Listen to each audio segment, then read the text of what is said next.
오늘 읽은 말씀의 기초 위에서 자비로운 하나님의 자녀, 자비로운 하나님의 자녀 이런 제목으로 말씀 함께 나누겠습니다. 여러분, 우리는 하나님의 자녀들입니다. 아멘. 네. 너무 좋아요. 어제부터 외국인 신학교 강의를 시작했는데 제가 이번 학기에 신론 강의를 하게 되었어요. 그래서 강의를 하면서 내가 하나님의 자녀인 게 너무 행복하다 그런 고백을 했어요.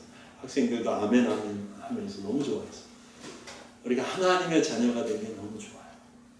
어떤 학생이 내가 죽으면 하나님께로 돌아갈 거라고 고백하는데요, 다들 아멘 하면서 기뻐하고 은혜를 나눴습니다. 그렇습니다. 우리는 하나님의 자녀들입니다. 자녀이면서 이 세상에 살고 있는데 하나님의 자녀가 아닌 이들과 똑같이 살고 있습니다. 우리도 먹어야 되고, 우리도 자야 되고, 우리도 돈을 벌어야 되니까 또 일해야 하고, 또 그 과정에서 이런 사람 저런 사람, 그죠? 좋은 사람도 있고 나쁜 사람도 있습니다. 그들과 싫든 좋든 관계를 맺고 살아야 합니다. 근데 성경을 보면 하나님께서 말씀을 하십니다. 우리가 다른 사람들과 똑같은 모습으로 사는 것을 원하시지 않습니다. 우리가 그냥 우리의 생각대로, 우리의 철학대로, 우리가 보고 느끼는 대로 제멋대로 사는 것을, 그런 삶을 원하시지 않습니다. 하나님은 우리의 삶이 하나님의 자녀다울 것을 계속 가르치시고 말씀하십니다. 예를 들어서 베드로전서 1장 15절 16절에 말씀하시기를 오직 너희를 부르신 거룩한 이처럼 너희도 모든 행실에 거룩한 자가 되라. 기록되었을 때 내가 거룩하니 너희도 거룩할지어다 라고 했고요. 레위기 11장 45절을 보면 나는 너희의 하나님이 되려고 너희를 애굽 땅에서 인도하여 낸 여호와라. 내가 거룩하니 너희도 거룩할지니라. 이렇게 말씀하셨어요. 본문에서도 예수님은 말씀을 듣고 있는 사람들에게 하나님의 자녀다운 사람이 되라고 말씀하십니다. 자, 오늘 누가복음 6장 27절부터 38절까지 읽었는데요. 오늘 본문의 핵심 구절은 바로 36절 말씀입니다. 보시기 바랍니다. 36절입니다. 같이 읽어볼까요? 시작. 너희 아버지의 자비로우신 같이 너희도 자비로운 자가 되라. 너희 아버지의 자비로우신 같이 너희도 자비로운 자가 되라. 우리 하나님은 자비로우신 하나님이십니다. 아멘. 그죠? 자, 얼마만큼 자비로우실까요? 하나님이 자비로우신데 얼마만큼 자비로우실까요? 35절 하반절에 기록되어 있습니다. 그는, 하나님을 말하는 거지요. 하나님은 은혜를 모르는 자와 악한 자에게도 인자하시니라. 그렇게 말씀했습니다. 그렇습니다. 하나님은 인자하시고 자비로우십니다. 다시 말하면, 한마디로 하면 하나님은 사랑이 많다, 하나님은 무한히 많은 사랑을 가지고 계시다라는 뜻인데, 얼마만큼이냐 하면 심지어 하나님의 은혜를 모르고 교만하고 함부로 말하는 사람들, 또한 악한 일을 저지르는 악행하는 자들조차도 사랑하십니다. 와, 놀라운 말씀 아니겠어요? 우리 모두는 하나님의 이 큰 사랑을 입고 죄사함을 받았어요. 그리고 구원받았습니다. 또한 하나님의 자녀가 되었습니다. 그 때문에 우리도 자비로우신 하나님처럼 자비로운 사람이, 사랑이 많으신 하나님처럼 사랑하는 사람이 되라는 가르침을 본문에서 예수님으로부터 받고 있는 것입니다. 본문을 제가 자세히 읽어보니까 크게 예수님께서 세 가지를 말씀하신다는 생각이 듭니다. 자, 첫째는 여러분 모두 알 수 있는데 원수를 사랑하라 입니다. 한번 해볼까요? 원수를 사랑하라. 원수를 사랑하라. 원수를 사랑하라. 우리 다 같이 예수의 말씀을 이렇게 외쳤는데요. 27절, 28절 말씀에 있습니다. 보시기 바랍니다. 그러나 너희 듣는 자에게 내가 이르노니 너희 원수를 사랑하며 너희를 미워하는 자를 선대하며 너희를 저주하는 자를 위하여 축복하며 너희를 모욕하는 자를 위하여 기도하라. 와, 제 생각에 우리 모두 똑같이 생각할 거예요. 원수를 사랑하라, 저주하는 자를 축복해라, 모욕하는 자를 위해서 오히려 기도해라, 나를 미워하는데 나는 그를 선대하라. 쉬워요? 그렇죠. 야, 다 똑같잖아요. 생각이 똑같아요. 쉽지 않죠. 어려워. 아니 어떻게 원수를 사랑해요? 네? 저도 어려울 것 같아요. 원수를 어떻게 사랑해? 가서 쫓아가서 죽이지 않으면 다행이지. 네? 어떻게 원수를 사랑해? 원수는 사랑의 대상이 아니고 복수의 대상이잖아요. 원수는 복수를 해야지 사랑하라고요? 너무 어렵습니다. 이런 생각이 대다수 보통 사람들의 생각 아니겠어요? 그죠? 이렇게 생각하는 게 세상의 통념이에요. 그런데 원수를 사랑하라고요?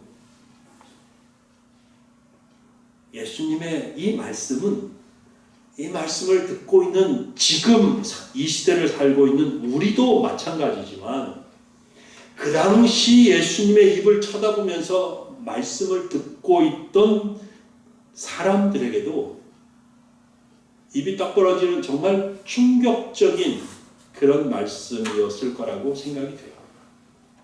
그런데 예수님께서 원수를 쉽진 않지만 사랑해야 하는 이유를 본문에 분명히 말씀을 해 주셨습니다. 자, 32절입니다. 32절, 33절 같이 읽어볼게요. 시작. 너희가 만일 너희를 사랑하는 자만을 사랑하면 칭찬받을 것이 무엇이냐? 죄인들도 사랑하는 자는 사랑하느니라. 너희가 만일 선대하는 자만을 선대하면 칭찬받을 것이 무엇이냐? 죄인들도 이렇게 하느니라. 그렇지요. 자기를 사랑하는 자를 사랑해주고 자기에게 잘해주는 사람에게 잘해주는 것은 이 세상 모든 사람들이 다 하는 거라는 거예요. 세상에서 가장 못돼먹은 사람도 자기 사랑하는 사람 사랑할 줄을 안다는 거예요. 그 정도는 한다는 거예요. 그런데 사랑과 자비가 많으신 그 하나님의 자녀된 우리가 세상 죄인들과 똑같은 수준으로 살면서 어떻게 복음을 전해요? 어떻게 하나님이 사랑이라고 전할 수 있어요? 하나님이 당신을 사랑하십니다 라고 어떻게 말할 수 있냐고요? 말도 안 되죠. 우리는 사랑 많으신 하나님의 자녀로서 이 세상에 하나님의 그 크고 무한하신 사랑을 보여줄 수 있어야 돼요. 실천할 수 있어야 돼요. 우리 권사님, 조권사님 기도하신 것처럼. 그렇게 할 수 있는 길이 뭐냐? 원수까지도 사랑하는 것입니다. 원수까지도 사랑하는 것. 스티브 세인트라는 선교사님이 있어요. 우리나라에서도 오셨던 적이 있습니다. 출판사 초청으로. 이분이 창끝이라는 책을 쓰셨어요. 창끝. 이 책은 뭐냐 하면 이 스티브 세인트 선교사님 아버지가 1956년 1월에 다른 네 분의 젊은 선교사님들과 에콰도르에 선교를 하러 갔어요. 거기서 와오다니 족속에게 복음을 전하려고 했는데 창에 찔려서 무참히 살해당한 그런 사건이 있었는데 그 사건을 아들이 그린 책입니다. 이 스티브 세인트 선교사님은 그 당시 5살이었고요. 이 사건은 선교사 대학살 사건이라고 불리면서 그 당시 전 세계를 경악시킨 사건이었습니다.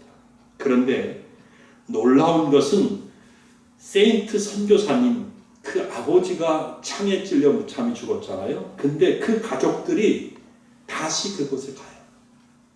다시. 그래서 거기서 복음을 전하는 삶을 살아요.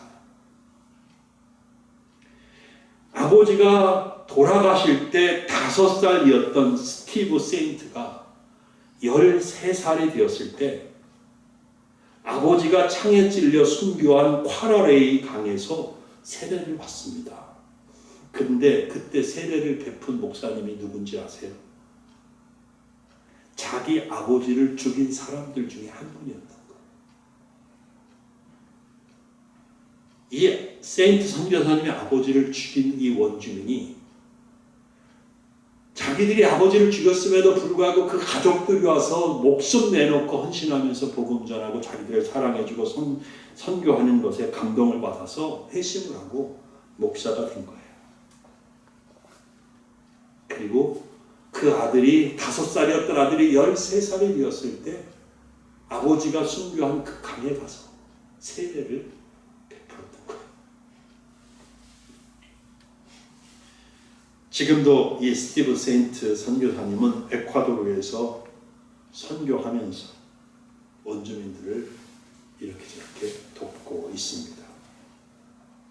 저는 정말 이런 일이 가능하구나. 스티브 세인트 선교사님과 그의 가족들은 예수님께서 원수를 사랑하라고 하는 이 말씀을 그대로 순종하며 그 말씀대로 사신 분들이구나. 그렇다면 이게 불가능한가? 하나님의 사랑이 부어지고 하나님의 은혜가 부어지면 원수를 사랑하는 게 쉽진 않지만 불가능한 건 아닌가. 그런 생각이 듭니다. 예수님은 우리에게 사랑 많으신 자비로우신 하나님 아버지의 자녀들로서 원수까지도 사랑하라 이렇게 말씀해 주신다는 사실 기억하시기를 바라겠습니다. 자, 오늘 예수님께서 본문에서 두 번째 하시는 말씀은 대가를 바라지 말라라는 거예요. 대가를 바라지 말라. 우리는 이 세상을 살면서 주고 내가 줬으니까 다음번엔 네가 줘야지. 그럼 내가 받고 이거를 당연하게 여기지요. 그렇지 않습니까? 내가 한번 밥을 사면 다음번에 네가 사야지. 이거를 기대합니다. 받아 먹은 사람도 다음번에는 내가 사야지. 이렇게 당연히 생각해요. 그런데 만일 한 번 사고 두 번 사고 세 번 사고 내가 4번 밥을 나가 계속 사는데 상대방은 밥을 사줄 생각을 안 해. 먹고 뚝딱이야. 그냥 입을 싹 닫고요. 그러면 어떻게 돼요? 그 사람과 차츰 멀어져요. 반대 경우도 마찬가지예요. 상대방이 계속 밥을 사주는데 나는 사줄 수가 없어. 그냥 계속 얻어먹기만 해. 그러면 그 몇 번 그렇게 하고 나면 그 사람을 또 만나는 게 부담스러워지죠. 어려워집니다. 결국 멀어집니다. 여러분, 이게 우리가 살고 있는 이 세상에 보이지 않는 법칙이에요. 뭐 법에 이렇게 써놓지는 않았어요. 근데 그렇지만 법칙이에요. 그런데 본문에서 예수님은 이런 법칙을 깨뜨리는 다른 말씀을 하시는 거예요. 34절 보시기 바랍니다. 34절 또 같이 읽어볼게요. 시작. 너희가 받기를 바라고 사람들에게 구워주면 칭찬받을 것이 무엇이냐? 죄인들도 그만큼 받고자 하여 죄인에게 구워주느니라. 그래요. 하나님 자녀들인 우리가 세상 사람들과 같이 살면서 그들과 똑같은 수준으로 처신하면 하나님으로부터 무슨 칭찬을 들을 수 있겠는가? 칭찬은 무슨 칭찬을 받겠습니까? 그런 칭찬도 들을 수 없습니다, 여러분. 그렇다면 우리는 하나님의 자녀로서 누구에게 무엇을 주건, 누구에게 어떤 호의를 베풀건 상대방이 갚아라 라고 요구하지 말라. 이 말씀 아니겠어요? 또는 상대방이 갚아줄 것을 기대하지 말라. 이 말씀하고 있는 거예요. 예수님은 우리가 대가를 바라지 않고 순수하고 선하게 선을 베풀고 우리가 가진 것들을 나누어 주라고 말씀하십니다. 그래서일까요? 예수님은 누가복음 14장에 가면, 몇 장 넘겨서 14장에 가면 12절부터 14절에서 이런 말씀을 하십니다. 또 자기를 청한 자에게 이르시되 내가 점심이나 저녁이나 베풀거든 벗이나 형제나 친척이나 부한 이웃을 청하지 말라. 두렵건대 그 사람들이 너를 도로 청하여 내게 갚음이 될까 하노라. 잔치를 베풀거든 차라리 가난한 자들과 몸 불편한 자들과 저는 자들과 맹인들을 청하라. 그리하면 그들이 갚을 것이 없으므로 내게 복이 되리니 이는 의인들이 부할 시에 내가 갚음을 받겠음이라 하시더라. 네. 이 세상은 서로 주고 서로 받고 그렇죠. 그게 물질적 도움이든 무슨 사회적으로 어떤 이득을 얻건 명예를 얻건 서로 주고받습니다. 근데 그렇게 주고받으면서 살면 하나님 앞에 가서 받을 상은 없다는 거예요. 그렇게 하지 않고는 살 수가 없죠, 우리가. 그렇잖아요, 그죠? 어떻게 그렇게 하지만 때때로 정말 갚을 힘이 없는 사람들을 순수하게 섬겨줘. 그들을 대접해줘. 그들에게 베풀라는 말씀으로 우리가 받아들이면 좋겠습니다. 그러면 그 사람들이 갚을 힘이 없어서 대갚지 못하잖아요. 그러면 우리가 그들에게 행한 그것을 우리는 누구에게 받아요? 하나님에게 받는 거예요. 하나님에게 상급을 쌓는다는 거죠. 여러분, 예수님은 우리들을 지금 가르치고 계세요. 자비가 많으시고 사랑이 풍성하신 하나님의 자녀들인 우리는 대가나 보상을 바라지 말고 선행을 베푸는 삶을 살아야 합니다. 아멘. 네. 자, 마지막 세 번째로 오늘 본문에서 주님이 하시는 말씀은 하나님이 우리에게 상을 주실 것이다 라는 말씀이에요. 아멘. 우리는 이 세상에서는 대가를 바라지 않지만 하나님이 주실 칭찬과 상급이 있다는 사실을 알 수 있습니다. 우리가 원수를 사랑하고 대가를 바라지 않고 베풀고 나누면 하나님이 우리에게 베풀어 주실 상이 있습니다. 35절입니다. 35절.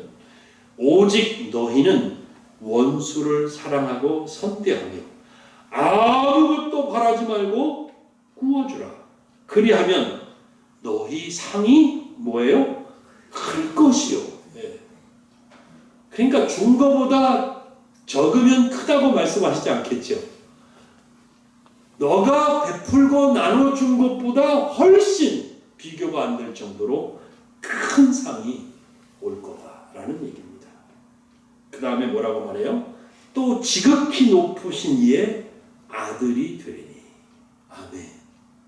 하나님께서 그래 내 아들 답다, 내 딸 답다라고 기뻐 인정해 주시고 칭찬해 주실 거라는 말씀입니다. 여러분 38절 말씀도 보겠습니다. 37절 말씀도 다 은혜로운데요. 38절 말씀 보겠습니다. 주라. 그리하면 너희에게 뭐 한다고요? 줄 것이니. 곧 후히 되어 누르고 흔들어 넘치도록 하여 너희에게 안겨주리라. 주는 것이 복 있는 거예요. 그죠? 주면 하나님은 넘치도록 부어줍니다.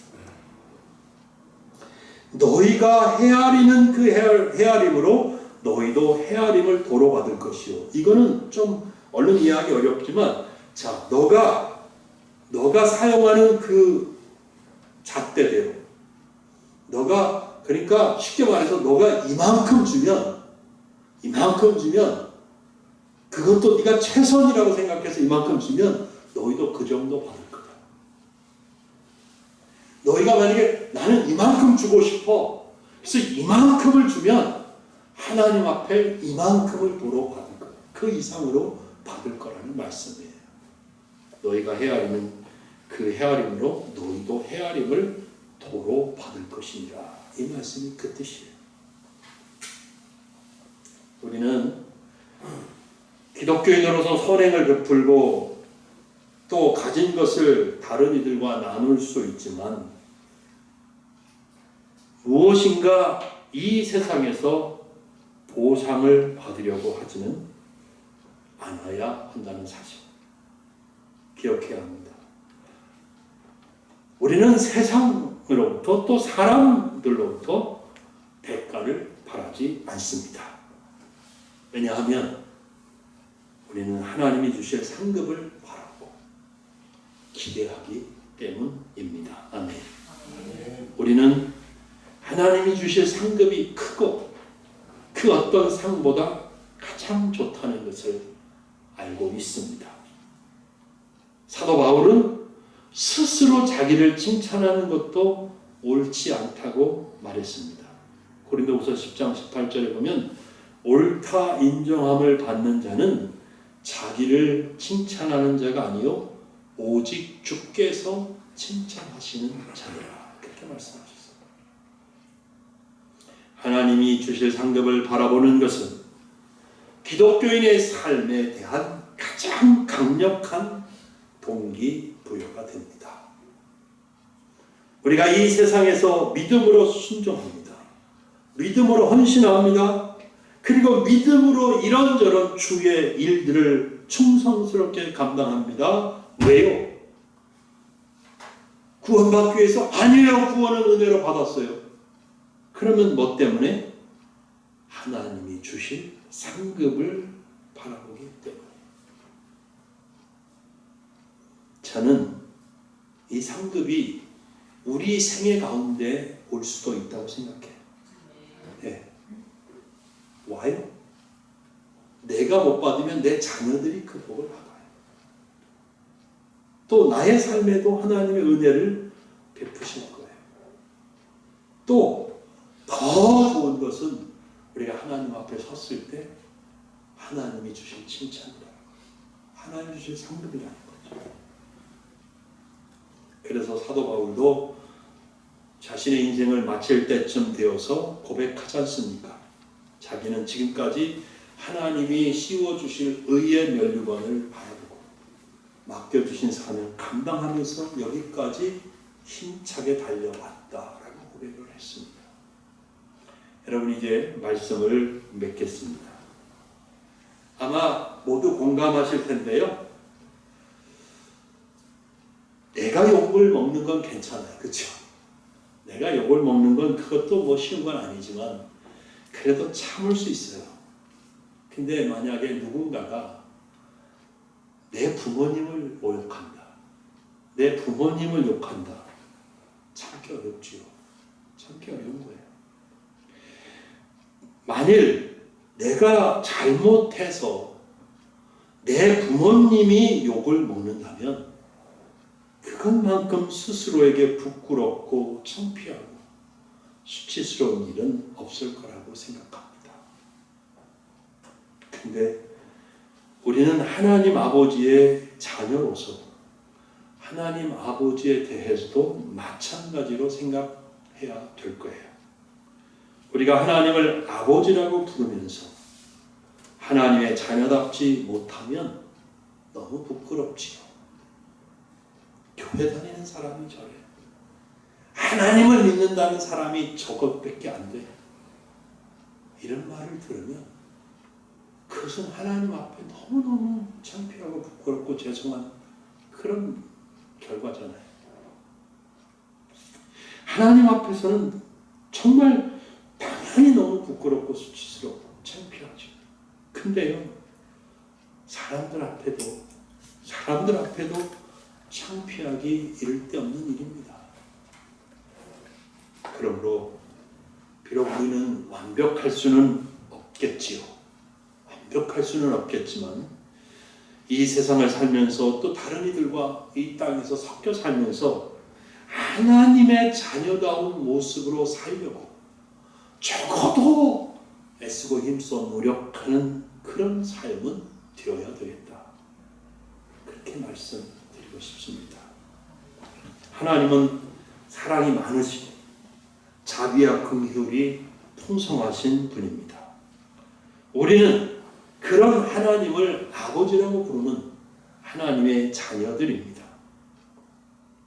오늘 이 주일에 하나님 말씀 들으면서 다시 한번 오늘 본문 속에 예수님의 말씀을 깊이 가슴 깊이 새길 수 있기를 바랍니다.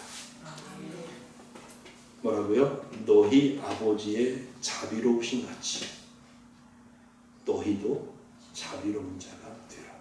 다시 한번 너희 아버지의 자비로우신 같이 너희도 자비로운 자가 되라. 세상 사람과 비슷한 수준으로 살면서 만족스러워하지 마시고요. 진정 하나님의 자녀답게 사는 우리 모두가 될 수 있기를 예수님의 이름으로 축복합니다. 아멘. 같이 기도하겠습니다.